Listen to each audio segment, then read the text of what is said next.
Hello friends, આજે આપણે બાળકો તેમજ મોટાઓ દરેકને ભાવે તેવી સુપર સ્પોન્જી તૂટી ફ્રૂટી કેક બનાવશું. તેના માટે આપણે સૌપ્રથમ આવું એક ટીનનું વાસણ લેવાનું છે. તમે સ્ટીલનું પણ લઈ શકો છો. તેમાં થોડુંક ઘી અથવા બટર આવી રીતના એપ્લાય કરી દેવાનું છે અને તેમાં આપણે થોડોક લોટ એડ કરશું અને તેને આવી રીતના ડસ્ટ કરી દેવાનો છે. 1 ચમચી જેટલો લોટ લઈ અને આવી રીતના ચારે તરફ એને ડસ્ટ કરી દેવાનો છે. વ્યવસ્થિત કોટ થઈ જાય એટલે એક્સ્ટ્રા લોટ છે આપણે નીકાળી લઈશું. આવું કરવાથી કેક છે એ તળી આપણી ચોંટશે નહીં. હવે આપણે હાફ કપ જેટલી મેં તૂટી ફૂટી લીધી છે અને 1 ટેબલ સ્પૂન જેટલું આમાં આપણે લોટ એડ કરવાનો છે, મેંદો, અને તેને સરખી રીતના મિક્સ કરવાનો છે. તૂટી ફૂટી જો આવી રીતના કોટ કરેલી હશે તો કેકમાં તળિયે બેસશે નહીં. હવે એક વાસણમાં આપણે થોડું મીઠું અને આવી રીતના કાંઠો મૂકી અને 10 મિનિટ ધીમા તાપે પ્રીહીટ કરવાનું છે.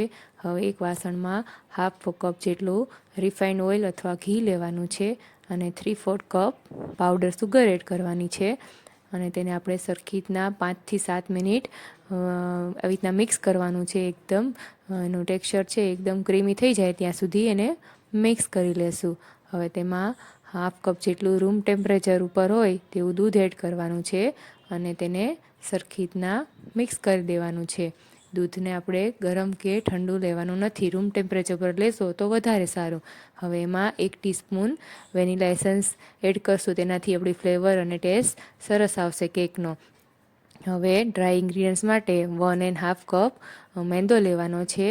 1.5 કપ મેંદો આપણે એમાં એડ કરશું અને આ બધી વસ્તુને આપણે ચાળણીમાં જ લેશું અને 1.5 ટીસ્પૂન બેકિંગ પાવડર લેવાનો છે અને 1/4 ટીસ્પૂન બેકિંગ સોડા લેવાના છે. તમે ખાવાના સોડા પણ લઈ શકો છો. આ બધી વસ્તુને આપણે સરખી રીતના ચાળી લેશું જેથી એમાં ગાંઠા ન રહે. હવે તેને ધીમે ધીમે આપણે મિક્સ કરવાનું છે અને આવું થીક બેટર રેડી કરવાનું છે. આવી કન્સિસ્ટન્સી હશે એ પરફેક્ટ છે. હવે તેમાં આપણે તૂટી ફૂટી છે એ એડ કરી અને જસ્ટ મિક્સ કરી દેશું. વ્યવસ્થિત તૂટી ફૂટી મિક્સ થઈ જાય એટલે તેમાં 1 ટીસ્પૂન વિનેગર અથવા તો લીંબુનો રસ એડ કરી અને મિક્સ કરી દેવાનું છે. બહુ એને આપણે હવે ફેરવવાનું નથી.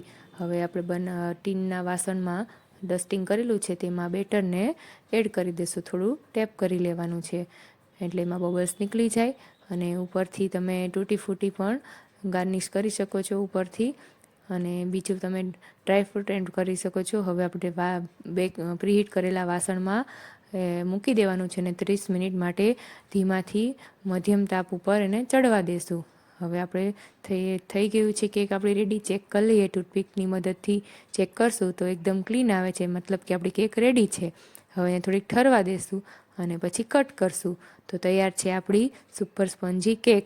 તમે એકવાર મારી રેસીપી જરૂરથી ટ્રાય કરજો અને મારી ચેનલને લાઇક, શેર અને સબસ્ક્રાઈબ કરજો. Thank you.